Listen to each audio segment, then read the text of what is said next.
เธอทำให้ฉันตะลึงตะลึงตะลึงตะลึงอ้าวลุยเลยอย่างนี้ต้องลุยเข้าไปคุยเลยไปคุยให้ถึงที่สุดบอกก่อนไม่ยอมกลับไปนอนเพราะเธอนั้นยังไม่ย้อนสอนมันทำให้ฉันสะดุดโดนเลยยอมรับว่าโทษเธอทำให้ใจที่ยากมันจนฉันกระตุกสุดยิ่งคุยก็ยิ่งได้รู้เธอเป็นอะไรที่โอ้โหเล่นเอาตะลึงไม่หยุดตะลึงตะลึงตะลึงตะลึง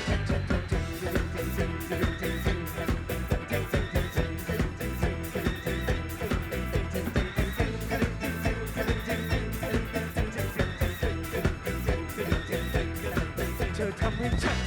ตะลึงตะลึงตะลึงตะลึงเฮ้ย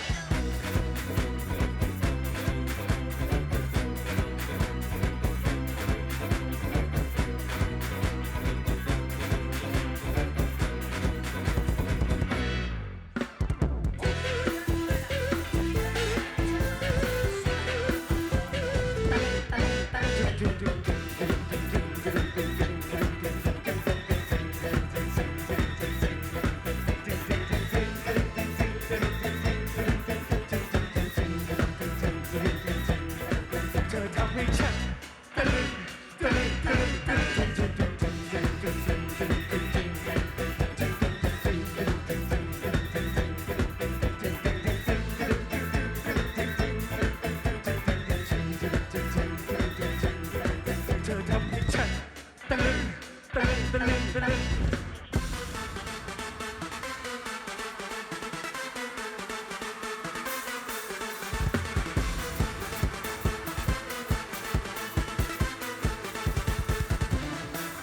เช่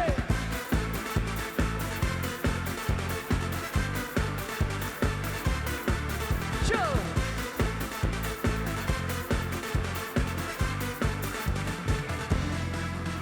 แต่ใจจริงๆงงจังเลย เพราะฉันไม่เคยคิดมาก่อน ว่าเธอจะมาขอคืนดีแต่ตกแต่ใจมันไม่น่าเป็นไปได้จริง ยังไงดีกลัวเธอลำบากจังเลย ๆทำไงดีกลัวเธอจะไม่เข้าใจ ที่จริงอันที่จริงฉันก็ไม่ได้โกรธนะ ยังไม่ลืมเธอแต่ไม่เอาหรอกบอกว่าเพลงฉั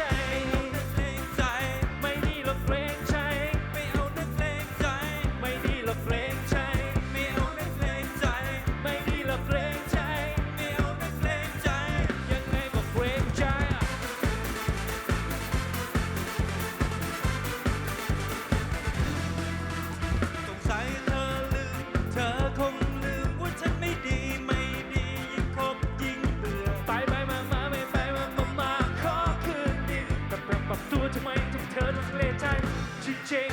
ๆยังไง ยังไงดีกลัวเธอลำบากจังเลย ทำไงดีทำไงดีกลัวเธอจะไม่เข้าใจ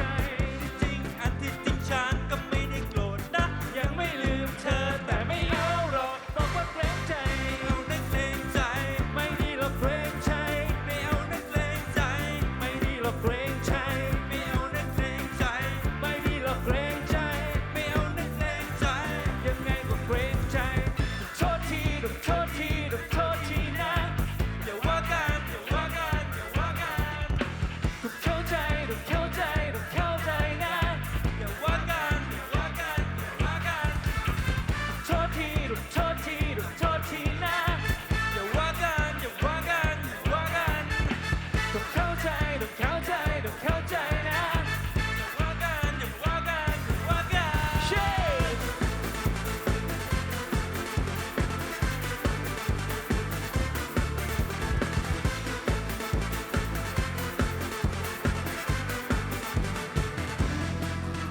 สงสัยเธอลืมเธอคงลืมว่าฉันไม่ดีไม่ดียิ่งคบยิ่งเบื่อ ไปไปมามาไม่ไปมามามาขอคืนดีก็อยากกลับตัวทำไมทำให้เธอลังเลใจ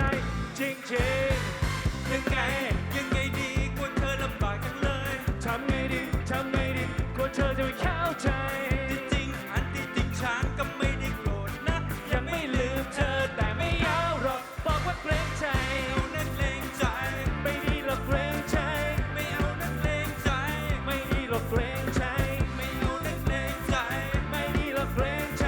ไม่เอานักเลงใจ ยังก็เกรงใจ ไม่เอานักเลงใจ ไม่ดีหรอกเกรงใจ ไม่เอานักเลงใจ ไม่ดีหรอกเกรงใจ ไม่เอานักเลงใจ ไม่ดีหรอกเกรงใจ ไม่เอานักเลงใจ ยังไงก็เกรงใจ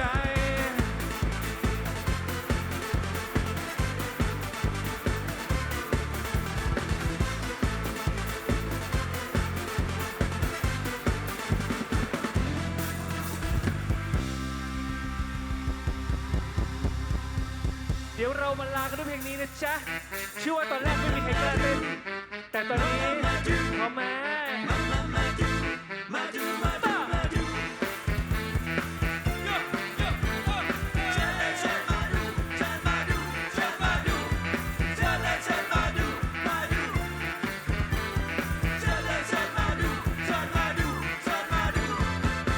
ไปเลยใจดีๆมาดูไวๆเธอรอทำไมไปมันเสียเวลาทำเอียงอายมองไกลๆไม่เข้าตา มาดู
ขอบคุณมากครับ ขอบคุณครั